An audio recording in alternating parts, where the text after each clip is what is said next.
Muito bom, estou vendo várias caras conhecidas aí. É um prazer ver vocês aí, gente. Eu vou começar no horário, já que nós estamos aqui todos, né? E fica mais fácil a gente começar.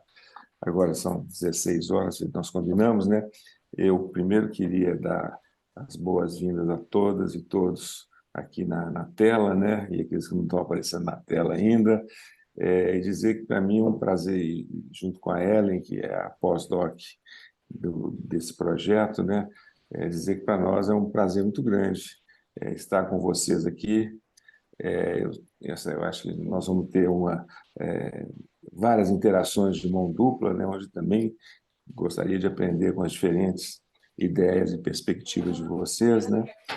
E, e o que nós vamos fazer hoje basicamente, eu vou fazer uma apresentação é, mostrando a motivação desse tema da inteligência artificial responsável, quais são os desafios, né, que a gente tem pela frente, são desafios de pesquisa. Eu acho que eu vou pedir o pessoal para que aqueles que puderem silenciar o microfone aí para não, não atrapalhar os demais. Então, eu vou fazer uma apresentação sobre o tema, a motivação, a importância desse tema, principalmente no Brasil, e isso vai dar, levantar várias questões que vocês, nos diferentes grupos que vão ser organizados, vão discutir, participar, estudar, né? E a gente espera bons resultados disso. Então, a primeira parte, eu faço essa apresentação de motivação, da organização das ideias, e depois a Ellen, que também está ali, a Ellen vai, então, mostrar como que nós estamos pensando em organizar o grupo. Nós temos um grupo grande, né? O que significa um interesse amplo, diverso, né? E sobre esse tema da inteligência artificial. Então, eu vou começar aqui, eu vou compartilhar com vocês os slides. Tá? Boa tarde, pessoal. Boa tarde. Professor, boa tarde.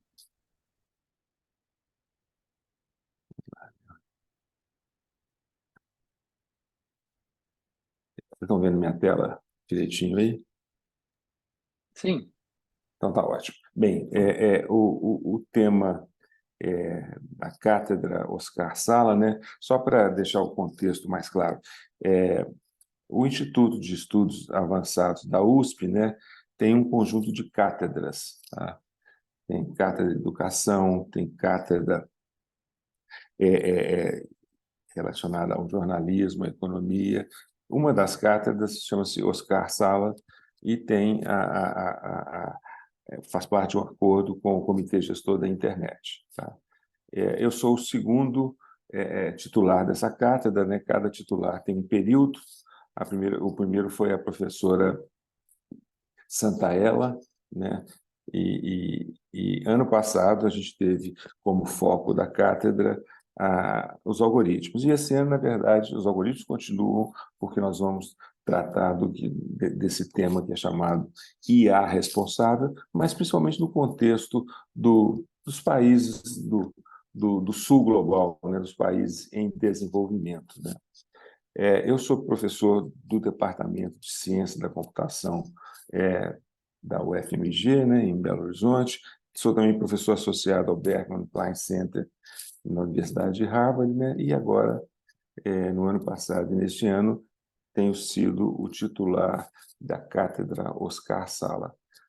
Para aqueles que não se lembram, Oscar Sala foi um físico de uma importância muito grande, professor do Instituto de Física da USP e foi presidente da Sociedade Brasileira do Progresso da Ciência nos anos 60 e 70, anos difíceis, e também foi, como presidente da FAPESP, aquele que viabilizou o acesso do país à internet, né? Então, ele tem uma importância sendo físico, mas tem uma importância específica para a questão digital, e daí essa homenagem a ele com o nome da cátedra. Tá? Então, como eu disse, a minha ideia é mostrar por que esse é um problema interessante, por que esse é um problema relevante para o país e por que tem várias oportunidades de pesquisa nesse tema inteligência artificial responsável. Tá? É um tema que hoje desperta um grande interesse global, né? Um tema que tem um impacto político, econômico, né? Que vem sendo colocado pelos diferentes países, né? Você tem hoje dois grandes polos de desenvolvimento tecnológico, são os Estados Unidos e também, por outro lado, a China, e tem também a União Europeia nas questões de regulação, né? Mas o tema tem dominado a discussão global, né? E há mais ou menos um mês atrás, o presidente Biden, né, publicou uma ordem executiva do governo americano, né, visando estabelecer o que ele denominou, né, uma inteligência artificial segura, confiável, né, e que possa ser implantada, gerando benefícios, né? E o que ele chama de uso irresponsável da inteligência artificial é aquela que leva a um aprofundamento das discriminações, dos vieses, de abusos na justiça através do uso desses algoritmos de inteligência artificial, impacto na saúde e também, no caso dos Estados Unidos, no acesso a moradias, né? Então, é um tema que tem um interesse global. No Brasil, há algumas discussões, mas é preciso ampliar essas discussões no Brasil para avançar também nas questões regulatórias, né? E nas questões do desenvolvimento tecnológico do país, né? Eu vou começar com um exemplo que vocês vão ver, um exemplo estranho, né? Estamos falando de IA responsável, eu vou conversar com um exemplo que responde a seguinte pergunta: quem deve ser aquele ou aquele ou aquela que vai receber um transplante de rim? Tá? E para essa pergunta, a resposta a essa pergunta no caso americano, definida por um algoritmo, tá? Baseado no modelo, né? E esse algoritmo define quem recebe ou não um órgão que fica disponível na fila de transplantes. E, na verdade, poderia ser uma pergunta ainda muito mais de um impacto maior, porque, no fundo, está decidindo sobre quem vive e quem não vai viver. Tem algumas considerações sobre esse algoritmo que eu queria compartilhar com vocês. Tá? Na verdade, foi publicado recentemente um livro muito interessante sobre esse algoritmo, né? E uma questão inicial seria o seguinte: imagina, esse algoritmo calcula o score, né?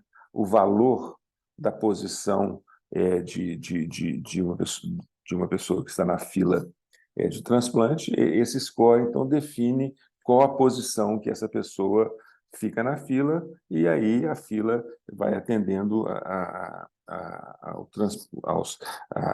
as pessoas que estão precisando do transplante à medida que órgãos vão ficando disponíveis. Uma questão inicial que a gente poderia pensar o algoritmo é uma questão tecnológica. Quantas casas decimais deve esse algoritmo calcular o score de um paciente para a alocação de um órgão, no caso, um rim, né? E, no fundo, né, esse cálculo desse score, desse valor, tem uma importância enorme, porque ele vai determinar quem vive e quem morre por não ter acesso ao transplante. Esse algoritmo calcula esse score com 16 casas decimais. Então, vocês imaginam, tem lá um valor inteiro e tem 16 casas decimais. 4,52 com 16 casas. Tá? Uma pergunta que poderia se fazer seria o seguinte: qual o sentido de uma pequena diferença na 14ª casa decimal entre dois pacientes, Alice e Bob? será que essa casa decimal, lá no fundo, né, ou quer dizer, até a 14ª, os valores são os mesmos e aí tem uma pequena diferença. Isso seria justo para uma decisão desse tipo? Então, o que aparece ser uma pergunta puramente tecnológica, ou seja, qual a precisão desse algoritmo, na verdade, uma pergunta que inclui um dilema moral muito grande, que é definir quem vai viver, né? E o ponto que o estudo desse algoritmo ao longo dos anos mostra é que a definição desse algoritmo não deveria ser exclusiva daqueles que trabalham com o projeto, o design e a implementação desse algoritmo. Não deveria ser exclusiva dos especialistas na tecnologia dos algoritmos. Tá? Por exemplo, né, atualmente existem mais de 100 mil pessoas nos Estados Unidos esperando por um rim. Tá? Quando um rim torna-se disponível, esse algoritmo, então, recalcula os valores e aquele que aparece na primeira posição da lista vai, então, é, é, é, vai receber esse rim que ficou disponível, né? E aí eu chamo a atenção para o seguinte ponto. A versão atual desse algoritmo é totalmente diferente daquela que foi inicialmente projetada pelos especialistas. O primeiro plano desse algoritmo, né, que foi revelado no encontro em Dallas, em 2007, né, era maximizar o número de anos de vida para alocar o algoritmo. Esse pequeno detalhe aqui tem uma importância enorme, maximizar os anos de vida. Se fosse apenas isso, as pessoas mais velhas seriam excluídas desse processo. Então, ao longo de 2017 até agora, esse algoritmo vem sofrendo modificações para ser mais inclusivo, para beneficiar uma diversidade maior de pessoas, né? E de modo que, para realizar isso, foram necessárias estratégias de governança, tá? Participação da sociedade, participação também dos profissionais de saúde, participação de representantes dos pacientes, transparência desse algoritmo, a capacidade de inclusão e de estimativa e auditorias que são feitas, tá, para ir avaliando o impacto e também as questões morais desse algoritmo. Então, eu queria mostrar isso porque eu vou fazer uma pergunta agora, diferente. Minha pergunta, vamos imaginar o seguinte, o que seria desse processo de transplante de rim se ele fosse modelado por um algoritmo de IA, um algoritmo de aprendizado de máquina, cuja a compreensão é difícil, cuja, cujas, cuja explicabilidade, em muitos casos, não pode ser alcançada.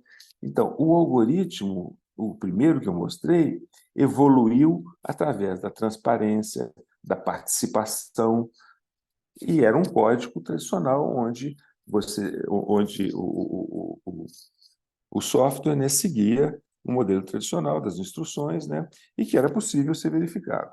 Se isso fosse um algoritmo de aprendizado de máquina, de aprendizado profundo, qual poderia ter tido essa evolução positiva que a sociedade contribuiu? Então, essa é a questão que eu queria mostrar, motivadora de por que nós devemos estudar formas de buscar uma tecnologia de IA responsável. O que a gente vê atualmente é que o nosso dia a dia cotidiano, né, já envolve algoritmos de inteligência artificial de diversas maneiras, né? Eu dei exemplos aqui com as plataformas que a gente usa inúmeras vezes por dia, né? Waze, os mapas, Uber, os algoritmos de recomendação, as redes, as plataformas de redes sociais, a busca, né?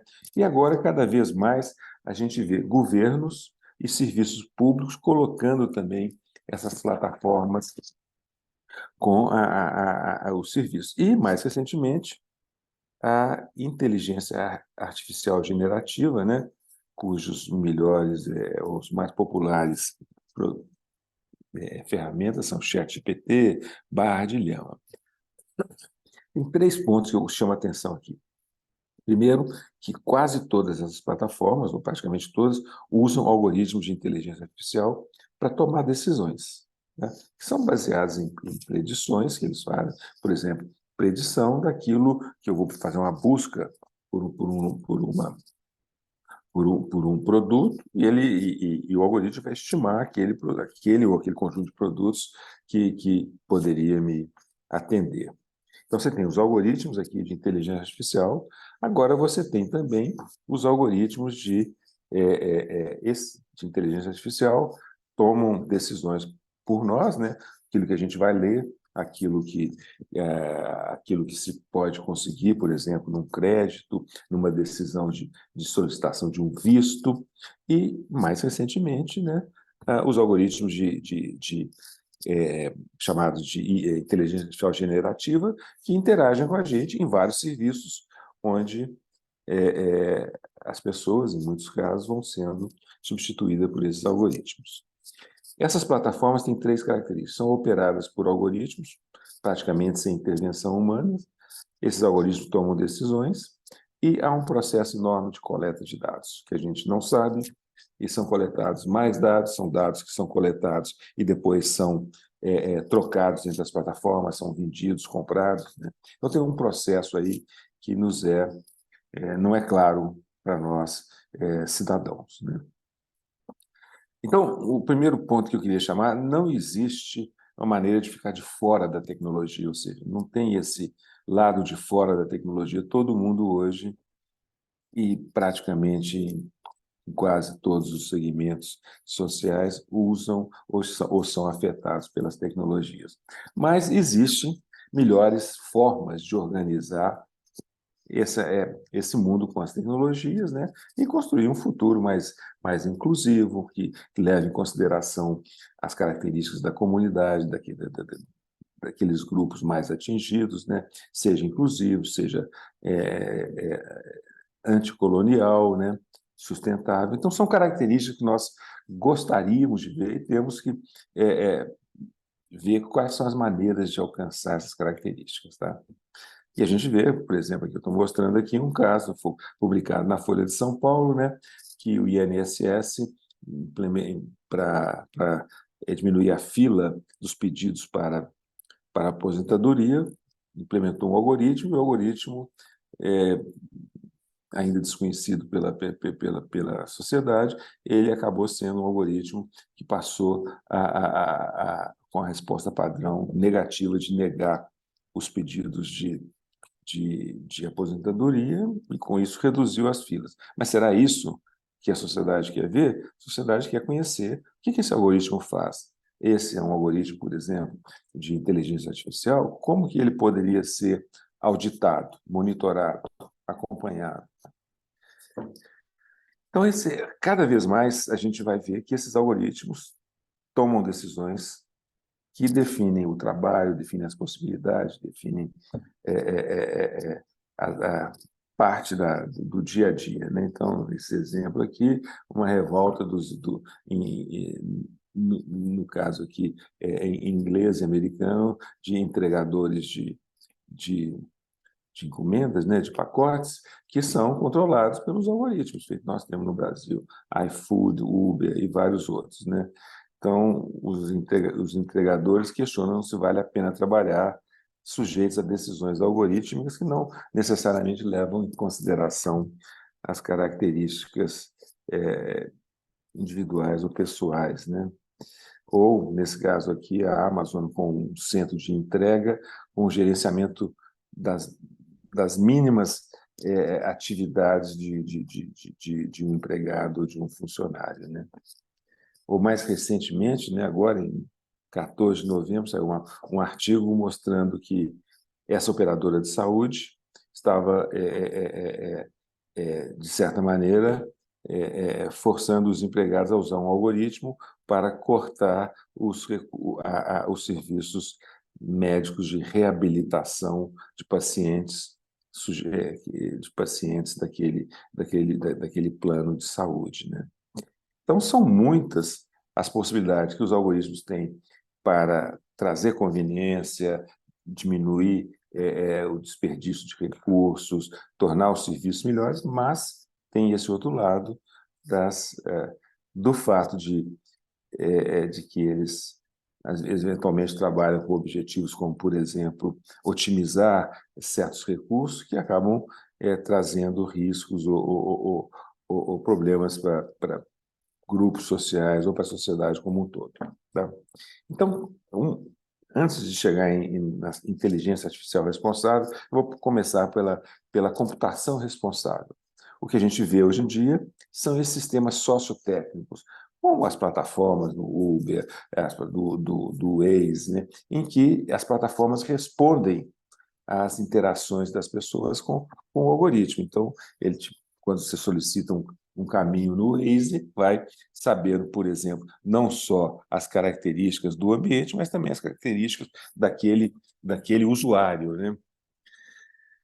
E a gente vê que a computação vai tomando novos papéis que têm um impacto grande sobre as pessoas, né? A gente, por exemplo, viu nos últimos anos, né, o impacto causado pelos algoritmos de recomendação nas redes sociais, né, que acabam buscando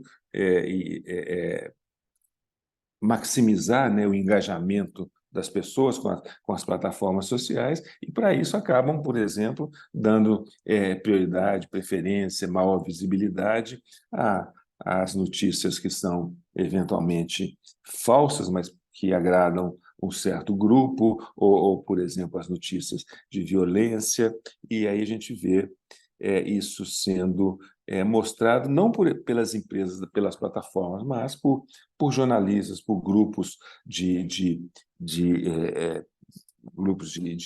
comunidades, grupos de usuários que são prejudicadas por isso. Então, aqui a gente tem, nesse desenho, né, eu coloquei aqui os sistemas sociotécnicos, que são essas plataformas que nós interagimos várias vezes por dia, que são opacas, a gente não sabe como é que elas trabalham, que são difíceis de ser monitoradas, elas são controladas na maior parte dos casos, inclusive fora do Brasil, são extremamente complexas, né? Que tem várias conveniências, vários benefícios, mas também, feito nós vimos nas eleições, feito nós temos visto na divulgação, na disseminação de discurso de ódio, elas têm que ser sujeitas a um crivo da sociedade. Tá? Então, existem diferentes caminhos para atingir o que eu estou chamando primeiro de computação responsável, que é importante, e aquele exemplo inicial mostra isso, que as decisões e o projeto dessas aplicações, desses aplicativos, dessas plataformas, não devem ser exclusivos de um grupo de especialistas. Tem que ter uma visão multidisciplinar para se ter maiores benefícios para a sociedade, né? Um problema que nós vamos ver ao longo desse período agora, né, é tentar identificar quais são questões de pesquisa interessantes, né?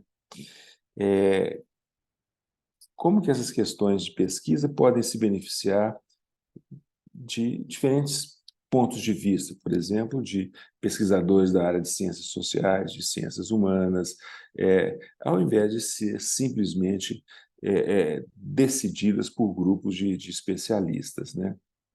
E, por exemplo, né, os modelos aplicados, por exemplo, por esses algoritmos, vamos supor, maximizar o engajamento. Qual que é o impacto social disso? É o que a gente tem visto com essa disseminação de discursos de ódio, eventualmente de notícias falsas ou de polarização, né? A computação tem buscado, mais recentemente, contribuir para essa compreensão desses problemas, né? Funcionando como... São sistemas extremamente complexos, que têm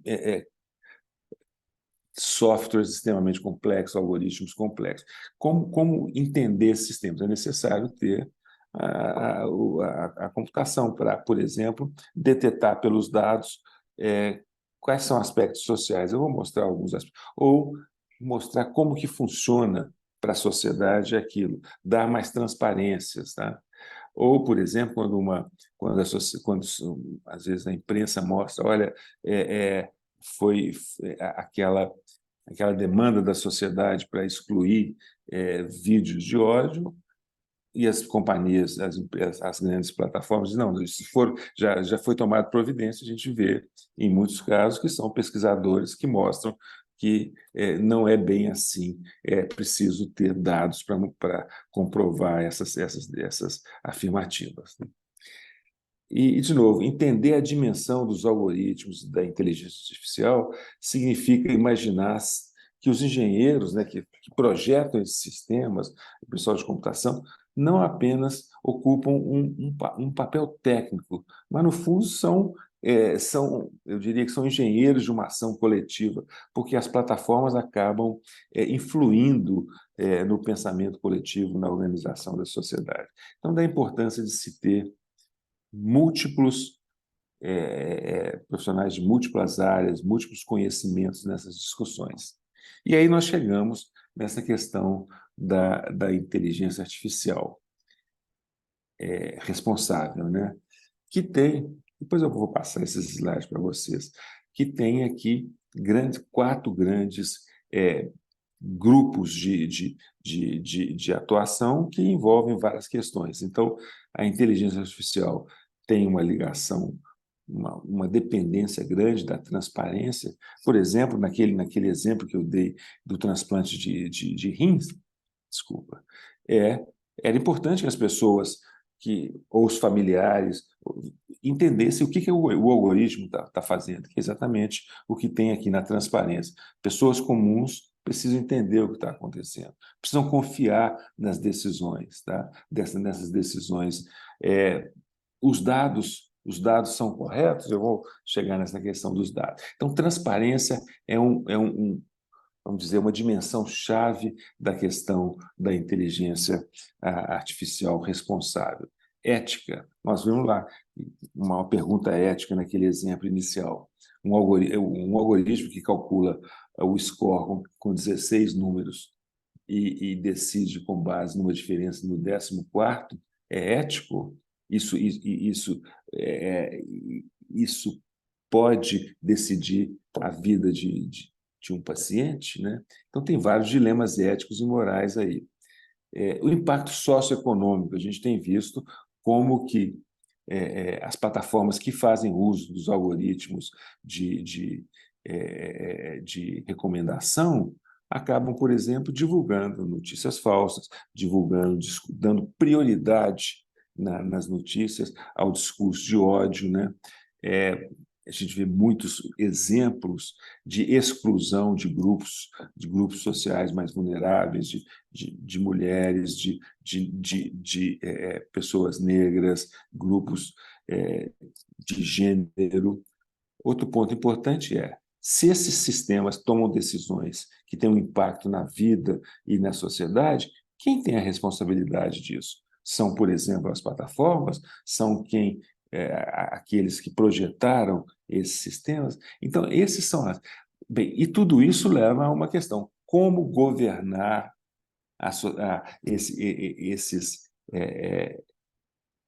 sistemas que têm uma atuação crítica sobre a vida das pessoas, sobre a sociedade. Então, vem a questão da regulação e do controle. Então, essas são as dimensões chaves do que vem sendo chamado e buscado como inteligência artificial responsável. Tá? Isso, e aí, como eu disse no início, no título do tema desse ano, né, que é a inteligência artificial responsável nos países em desenvolvimento do sul global, né, que seria uma maneira sintética de colocar isso, onde há um baixo nível educacional, imensas desigualdades, barreiras de linguagem. Essas tecnologias são desenvolvidas fora daqui, por exemplo, né? Cada vez mais que se usa esse IA generativo, a linguagem é chave. E o que domina são as linguagens, o inglês, por exemplo, onde essas tecnologias são desenvolvidas. Serviços públicos de pouca qualidade, o impacto da automação permitida pela inteligência artificial, que pode ser um impacto negativo no emprego, né, na diminuição do emprego. Como tratar aqueles trabalhadores que não têm maiores qualificações que vão ser substituídos por esses sistemas de inteligência artificial. Então, você tem um conjunto de preocupações, de problemas que não são necessariamente aquelas dos países desenvolvidos, que têm que ser tratados pelos países em desenvolvimento. Deixa eu dar um exemplo prático dessas questões. Aqui na UFMG, nós temos um centro de inteligência artificial na saúde, né?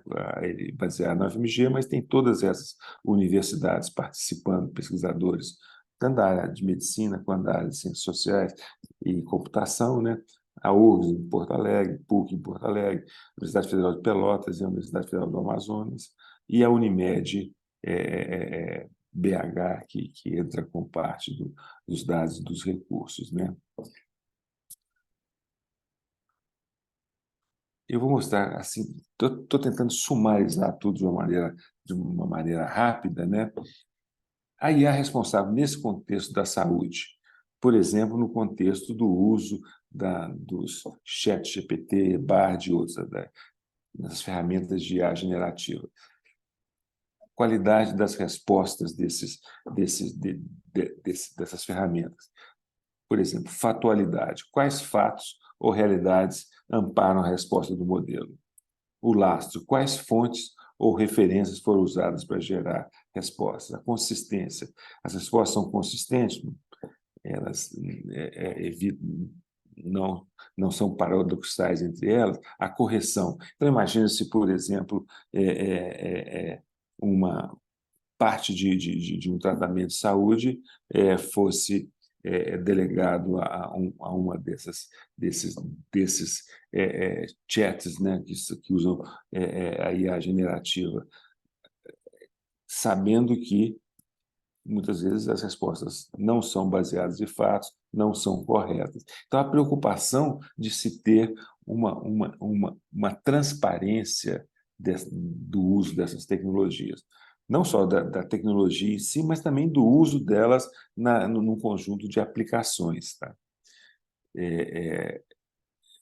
Nos Estados Unidos e outros países já se mostra a perspectiva desses chatbots substituírem, atuarem de maneira muito mais intensa nos call centers, por exemplo. Isso tem impacto no emprego, tem impacto no tipo de informação fornecida. De novo, então, a importância de tentar entender, de ter transparência sobre isso. Ética e valores humanos, justiça. Os modelos discriminam ou produzem resultados enviesados? Responsabilidade. É possível explicar e assinalar as responsabilidades? Lembrando aquela figura que eu mostrei, né? Se há um conjunto de decisões que levam, por exemplo, a um problema, a divulgação vamos supor, divulgação de uma falsidade relativa, por exemplo, a um medicamento, a um processo de saúde, a vacinas. Quem é responsável por isso? Onde estão as responsabilidades? É possível explicar e assinalar responsabilidades? Privacidade. As respostas respeitam à privacidade, porque muitos desses modelos usam dados que foram coletados na própria internet, coletados em outras bases. Mas, por exemplo, essas respostas preservam a privacidade, evitam a reidentificação, né? Transparência. É possível entender como o modelo chegou às respostas? Segurança. O modelo se comporta conforme esperado e é controlável? Robustez.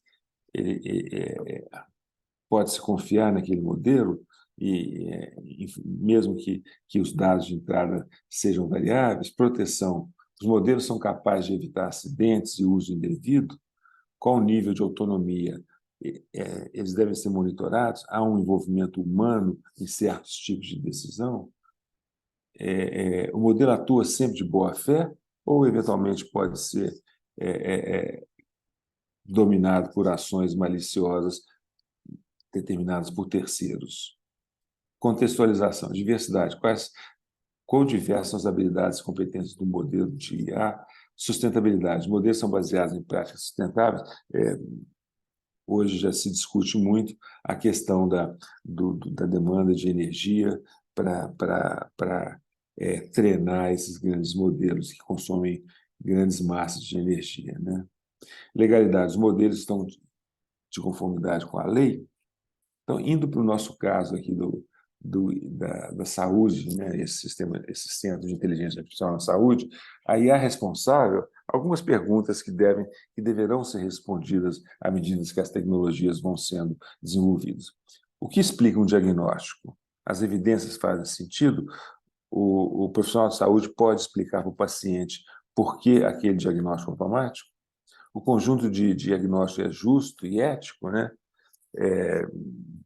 Existem estudos quantitativos mostrando que, eventualmente, o uso de certos algoritmos em saúde acabam, por exemplo, prejudicando pessoas negras. Saiu um artigo na Science, há um tempo atrás, mostrando que para o mesmo nível de gravidade, a internação de um paciente branco e de um paciente negro em hospitais americanos, o paciente, o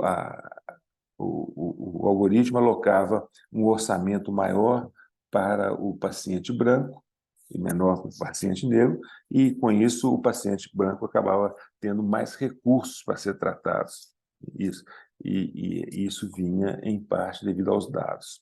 Ou discrimina grupos. Como garantir a qualidade do diagnóstico? O conjunto de dados representa a população brasileira, tem uma diversidade muito grande, do sul até o norte, até o Amazonas, né? A gente tem alguns estudos no grupo mostrando, por exemplo, que os aplicativos de reconhecimento de voz usados pelas plataformas, quando utilizados por pessoas de baixo nível educacional ou quase analfabetas, têm uma dificuldade muito maior, demoram muito mais tempo para interagir do que com uma pessoa de ensino médio, por exemplo. A gente tem um outro estudo que mostra que pessoas com certos tipos de sotaque também são prejudicadas por esses algoritmos de reconhecimento de voz que não entendem aquelas pessoas. Imaginem se o serviço público passa a ser certos serviços são operados por bots, né, de reconhecimento de voz para determinar o tipo de atendimento, as pessoas podem ser discriminadas por isso. O conjunto de dados representa a população brasileira? Os modelos efetivos são efetivos em diferentes regiões do Brasil? Os diagnósticos automatizados são clinicamente seguros e confiáveis? Quais os limites da automação que devem ser atribuídos a uma aplicação de inteligência artificial? Até onde aquilo pode ser automático sem a presença ou a interveniência de seres humanos, né? Os modelos são robustos a ações maliciosas? Os modelos estão em conformidade com a regulação e legislação? O que um profissional de saúde deve saber? Então, nesse caso da saúde, né, nesse centro nosso aqui, a gente vê inúmeras possibilidades, mas tem que ter essas questões, possibilidades de benefício, né? Ainda mais no Brasil, um território tão grande em que cada vez mais vai ser importante o serviço de telesaúde. Então, é importante ter esses aspectos da IA responsável para minimizar injustiças, né? Então, para se entender como nós estamos tratando isso nisso, você tem aqui as linhas de pesquisa em IA, que são modelos de algoritmos, que os usos, apoio à tomada de decisão, descoberta do conhecimento, a inteligência artificial, as aplicações dependem essencialmente dos dados, né? Então, tem todo um processo de gerenciamento e engenharia de dados, com as múltiplas modalidades de dados, voz, imagem, texto, né? Preservação, a proveniência desses dados. Mas o que eu quero mostrar é que isso aqui são as linhas de pesquisas da IA. Aqui são as linhas de preocupação com a IA responsável. A inserção de aspectos éticos e valores humanos nesses algoritmos todos aqui, tá? Acessibilidade, confiança, explicabilidade, imparcialidade, inclusão, transparência, devem ser características desses algoritmos. Isso aqui é o conjunto de elementos que leva ao que a gente chama de IA responsável. Tá? Então, alguns princípios, só para a gente situar o que a IA deve ser e vai ser cada vez mais usada, né, trazer benefícios, mas ela deve ser socialmente benéfica, no sentido de que não deve excluir grupos, a preocupação em garantir a inclusão. Tá? Ela deve ser testada e desenvolvida para a segurança, ser responsável perante as pessoas, incorporar conceitos de privacidade pelo projeto, manter padrões de excelência científica, estar disponível para uso de acordo com esses princípios. Então, de novo, voltando aqui ao nosso tema, IA responsável nos países em desenvolvimento. Esse é o tema desse grupo de pesquisa, né? E que vocês vão ter que achar, quer dizer, eu vou ajudar a orientar alguns temas, mas a função difícil que é procurar e definir vai ser de vocês, dos grupos que vão ser organizados para isso, né? A Ellen que vai agora mostrar qual a nossa proposta para organização desses grupos, que vão ter a tarefa de definir questões de pesquisas, e de conduzir certas pesquisas nesse contexto da inteligência artificial responsável, né? Obrigado, gente. Era esse panorama que eu queria trazer para vocês, para nós começarmos agora com esse grupo aqui, o estudo, a pesquisa, a compreensão e o desenvolvimento da IA responsável. Obrigado. Eu vou passar para Ellen agora.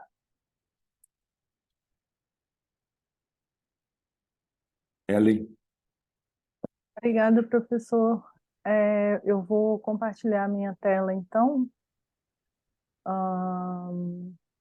Acho que é um Acrobat Reader.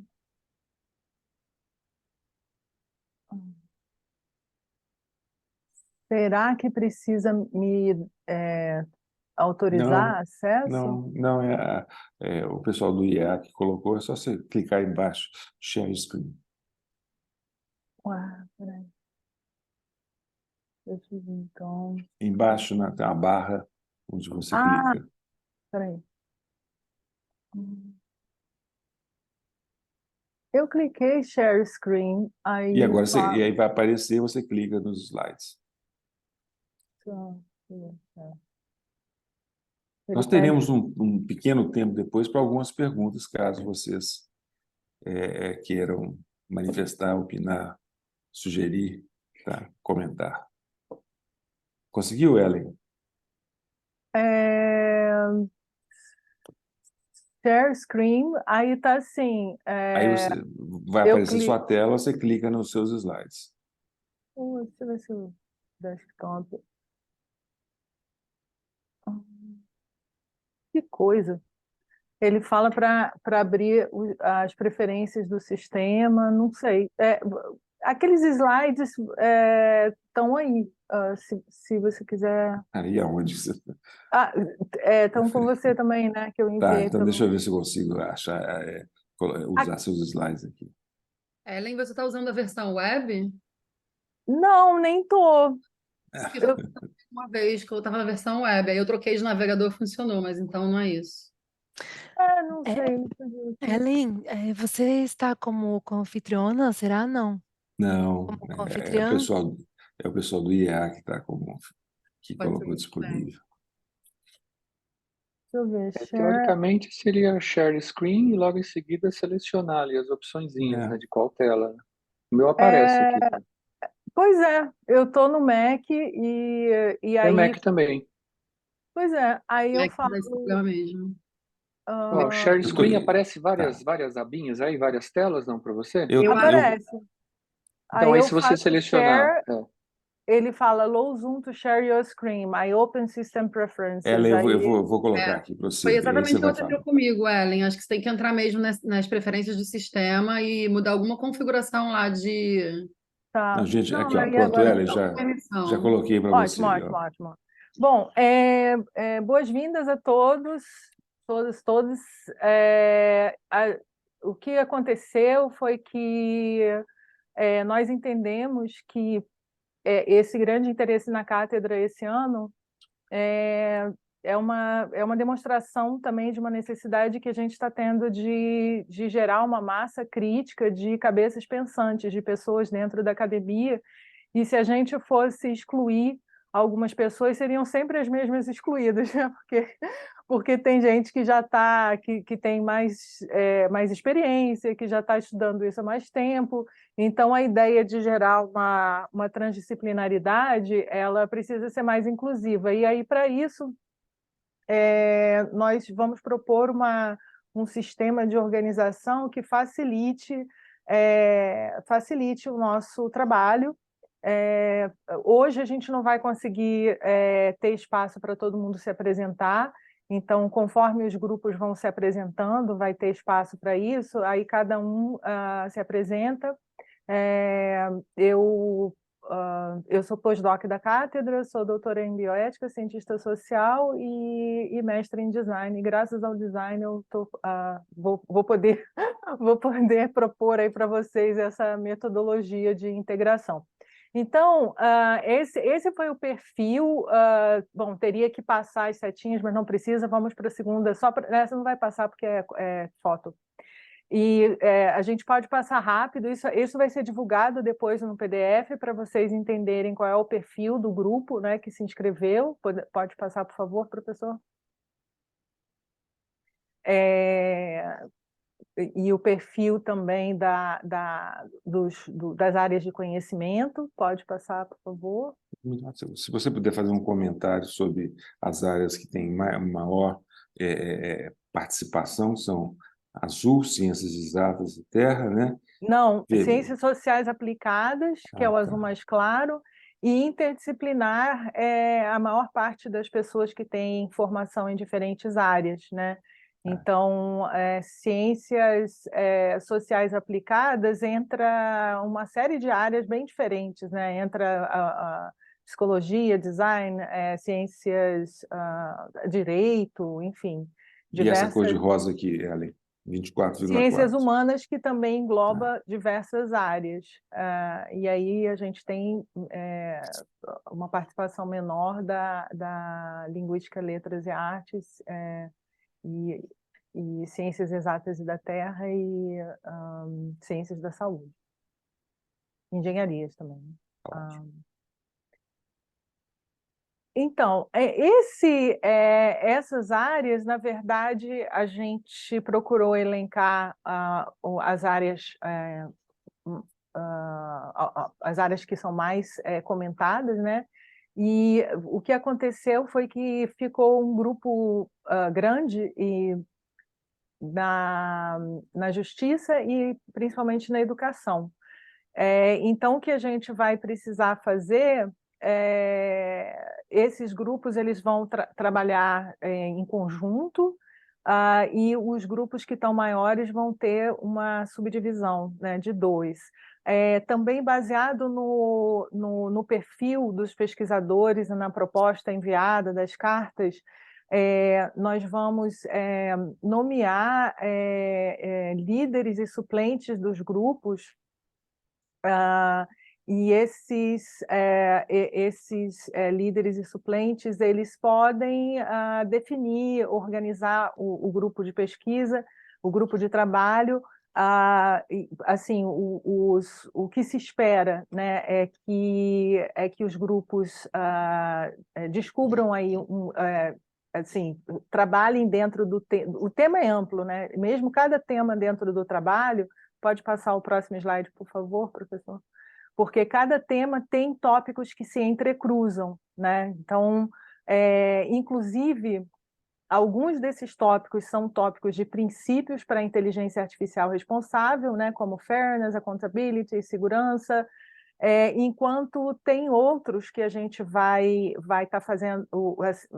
Nós temos planejados encontros e também com participação, com pesquisadores que já têm um trabalho notório, né, no assunto, tanto no Brasil quanto fora do Brasil. E aí, em função desses, acabou que a gente colocou também AI gênero, AI racismo e AI meio ambiente, que poderiam ser, que não são princípios, mas são tópicos que entram aí dentro dos interesses de discussão, né, para a gente pensar essa IA responsável. Então, os grupos, nós vamos sugerir uma organização dos grupos, os grupos vão se encontrar, e as pessoas que foram nomeadas, elas podem se sentir mais confortáveis, elas podem determinar. Então, vai ter uma descentralização, né, e uma autogestão, de certa forma, porque a dinâmica pode ser proposta pelos líderes, que são líderes porque são as pessoas que enviaram cartas, uma proposta. Mas, de qualquer forma, pode ser modificado. Até outra questão, pode passar, por favor, professor? Então, esses são os grupos de pesquisa, são um pequeno mapa, né, nos próximos. Então, a gente tem transparência, a maior parte das pessoas desse grupo, elas estão interessadas em transparência, na questão da transparência, e na questão de fairness. E os outros tópicos estão mais distribuídos, né? Mas essas duas... Pode passar, professora. Aí os próximos pode passar mais rápido, que como esse gráfico está muito grande, são os nomes das pessoas ligadas aos tópicos, né? Pode passar, por favor? Pode passar. É só para a gente ter uma visão. Pode passar, por favor? Pode passar até sim, o próximo mapa grande. Pode passar, por favor? Esse ali que está amarelinho foi só um erro na hora de transferir. Mas, então, esses são os grupos, as áreas, né, ligadas à justiça e educação, que são as maiores, governo. E aí, no tópico outro, também, em função do que as pessoas responderam, de interesse que converge com as outras áreas, a gente vai procurar fazer sugestões. Pode passar, por favor? Pode passar, por favor? Esse é só para as pessoas verem mais de perto. Pode passar, por favor? Pode passar? Para o próximo, por favor. Até o próximo grande. O próximo. Esse aí é mais difícil, mas só para a gente ver, por exemplo, IA é mais difícil porque teria que estar coloridinho, né? Mas IA e governo, a gente vê que as pessoas que escolheram, por exemplo, IA e governo lá em cima, algumas estão interessadas na questão do meio ambiente, outras estão interessadas na accountability, um grande número na transparência, E assim por diante, nos outros grupos também tem esse espalhamento aí, essa convergência de interesses. Eu fiz um outro que é até mais difícil seria mais difícil de decifrar por conta das conexões, mas das áreas de conhecimento, que também é interessante a gente ver como as áreas de conhecimento estão convergindo mais com questões como transparência, e justiça, ou racismo, segurança e assim por diante. Próximo, por favor. Então, aí, como é que a gente vai trabalhar? Normalmente o pessoal tem usado o WhatsApp para tudo, né? Assim, o WhatsApp, esse meio de comunicação que eu estou propondo é um meio de comunicação que eu conheci fora do Brasil também, na Universidade da Califórnia. Tem muitas universidades, grupos que estão utilizando, por exemplo, o Slack. E aí é uma plataforma que facilita muito, né? Então, eu vou mostrar para vocês, por exemplo, se a gente quer transparência, a gente vai conseguir ter transparência, porque essa terceira coisa aqui, vieses na técnica médica, é uma reunião que eu tive essa semana. Eu propus para dois participantes, dois colegas da gente trabalhar no Slack, e aí eles criaram. Então, vocês vão receber um convite assim, né? Um convite com o nome IA responsável. Pode passar, por favor? Pode passar. Esse foi quando eu abri essa visualização do desktop, quando eu abri para vocês verem como é que está. Qual é a facilidade dessa plataforma? E parece que eu estou vendendo, né, gente? Mas a questão é que assim, o WhatsApp ele tem muitos vícios, né? Você abre o WhatsApp, aí tem o encanador, o pedreiro, a família, não sei quem, todo mundo que está precisando falar com você.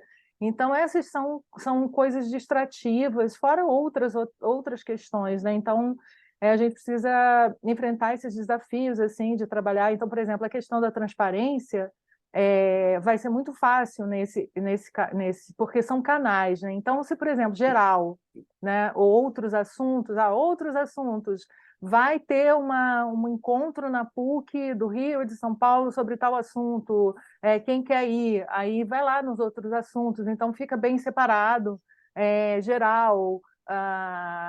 No geral, a gente pode, por exemplo, colocar um link para as pessoas assistirem a reunião de hoje, reverem algumas coisas e tal, e que são coisas gerais. Pode passar para o outro, por favor? Então, aí aqui já criei os canais do lado, ainda vão ter os subgrupos, né? Então, assim, IA, comunicação e artes, IA e economia. Então, todos esses grupos, né? Alguns a gente vai colocar o conteúdo das reuniões, os vídeos. Então, se, por exemplo, alguém que está num grupo, porque a gente vai propor esses grupos baseado no que vocês responderam do perfil e tudo mais. Só que, como tem interesses que convergem, por exemplo, você tem no grupo de justiça, muitas pessoas, o de justiça está até mais coeso no sentido de que muitas pessoas estão interessadas em fairness dentro do grupo IA e Justiça. Mas no grupo IA e Educação tem pessoas preocupadas com segurança, outras com transparência, outras... Então, assim, o que acontece como o grupo é bem interdisciplinar, se alguém estiver se sentindo deslocado, né, em função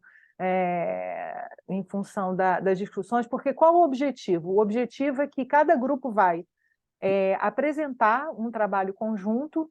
E esse trabalho conjunto ele vai estar preparando também para uma publicação em conjunta, né? Então, assim, os grupos vão trabalhar para publicar conjuntamente. Então, como as pessoas não se conhecem, pode acontecer de você estar, de repente, você caiu num grupo, mas talvez você não está sentindo que está convergindo tanto. E você, se a gente quer praticar transparência, vai ter total transparência, porque você pode entrar no outro canal e aí você vai ter acesso aos materiais que estão sendo trocados no outro grupo, né? Inclusive as reuniões vão ser filmadas, como essa reunião ela está sendo filmada, que é o padrão das reuniões do IA, e aí a gente vai colocar esses vídeos em pastas. É possível que futuramente, dependendo do que foi discutido e, enfim, das apresentações, é possível que a gente queira compartilhar isso. Então, é importante que, se alguém não se sinta confortável em ter a sua imagem compartilhada, também notificar para a gente, que é também o padrão do IA, ter esse reforço, né, de consentimento. Bom, então, dentro disso, mas dentro dessa plataforma, por exemplo, como eu mostrei nas primeiras fotos, dá para baixar o aplicativo no celular, né? E aí você vai receber as notificações, mas aí, se você quiser enviar uma mensagem só para mim, aí vai uma mensagem só para mim. Se você quiser enviar uma mensagem só para alguma colega, enfim, alguém do grupo ou de outro grupo em particular, também dá para enviar. Então, assim, não é complicado, e é uma plataforma que estão utilizando tanto nas universidades fora do Brasil, quanto grupos também. Já vi grupos de startups, pessoas que trabalham em diversas áreas estão utilizando, justamente porque fica um canal de comunicação totalmente ligado a assuntos de trabalho, de pesquisa, de estudo, e aí a gente consegue filtrar, né? Porque quando você abre o WhatsApp para falar com um grupo, tem todos os grupos, e tem pegadinhas cognitivas, né? Né? Por mais que nós sejamos conscientes, porque nós estudamos isso, tem muitas pegadinhas cognitivas que a gente também cai. E por isso, o último slide era para falar que a nossa cátedra tem o apoio do NIC e do CGI, e que fomenta, né, essa pesquisa, esse trabalho, essa discussão, dentro de uma premissa ética, né, que é de não colocar nenhuma pauta que interesse à organização, mas de estimular que a pesquisa aconteça dentro, né, do âmbito acadêmico científico. Então, eu espero que seja... Então, nos próximos dias, até o fim de semana, eu vou enviar um convite para o Slack, para todo mundo, para entrar, e nós vamos divulgar também, via Slack, vai dar para divulgar, no geral, a lista do planejamento dos grupos. Também vai ser feito isso. E eu acho que, por último, né, professor Virgílio, a gente precisaria rever a questão da agenda, né? Como que a gente vai trabalhar a agenda. E eu termino aqui, parece que já tem mão levantada para fazer pergunta. Obrigada. Obrigado, Ellen. Nós temos aqui um tempinho para algumas perguntas, provavelmente. Então, algumas a gente pode responder de uma vez. Estou vendo, começando aqui, eu vou seguir a tela aqui. Primeiro é Celso Malaquias. Legal, Só levantar a obrigado. mãozinha. Tá, já levantei a mãozinha aqui do Zoom. Bom, obrigado, professor, obrigado, Ellen.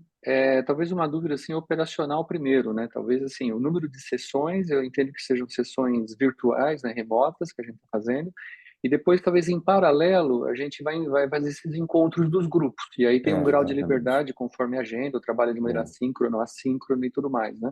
Mas assim, minha pergunta até dos grupos é assim, vocês têm um template, tipo assim, o que a gente objetiva com o grupo? Porque acho que questões, por exemplo, poderia assim, quais são as questões de pesquisa, só para entender assim, ao término desse trabalho que a gente vai fazer, quer dizer, o que a gente espera ter? Por exemplo, se tem um template já pensado, ou a gente mesmo vai propor esse template, olha, questões de pesquisas, como endereçar, quais são os grandes desafios desses subgrupos, eu não sei, tem já alguma coisa assim?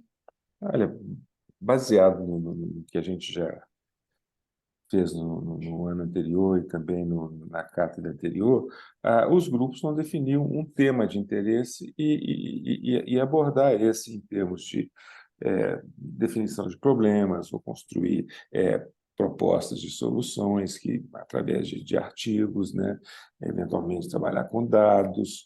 Então, é uma definição de cada grupo, tá? O que seria o papel, tanto meu, também e o da Ellen, é de ajudar a ter um foco e levar a produção de algum conhecimento referente àquele tema escolhido. Tá. E até do ponto de vista do embasamento, quer dizer, a gente segue uma linha mais acadêmica, né? Quer dizer, a gente vai estar É, suportando com dados, enfim. Tá. dados, pesquisas, referências bibliográficas, tudo isso, tá? Perfeito. Obrigado. Nada. Vocês teriam mais alguma pergunta? Bem, pode falar. Eu tenho, não sei se vai ser abordado quando vocês mostrarem, né, no Slack, mas cada um tá, né, tem esses dois cortes, né? Tem os tópicos e tem os temas, As né, tipo áreas. ambiente, trabalho. É, A gente é que vai se decidir por qual vai escolher para sim. ficar. Isso que para mim não ficou muito claro, mas não sei se vocês ainda vão. Seria que cada grupo vai escolher. Dentro do grupo, você pode ter Mas eu vou estar em subgrupos de qual dos pessoas grupos? trabalhando. Oi? Acho que, mas, assim, era só minha pergunta, tipo, a ideia, o grupo é IA ambiente, IA trabalho, e aí dentro disso os tópicos, é isso, né? Mas em alguns casos você pode ter um grupo que vai trabalhar só com o tópico, transparência, por exemplo. Você tem a noção de transparência é diferente. Se você olhar na literatura, a transparência aparece sob várias formas, sob vários enfoques, tem uma ambiguidade grande do significado. Então, o tema do grupo pode ser tanto transparência quanto pode ser transparência por exemplo, na IA e Justiça. Tá, então, nesse primeiro momento, a gente vai estar simultaneamente nos dois que a gente escolheu. Acho que essa é a minha pergunta. Exatamente. Obrigada. Estou vendo mais uma mão levantada aqui. Lima, né? Tá, eu estou lendo aqui os nomes que estão colocados com a Isso.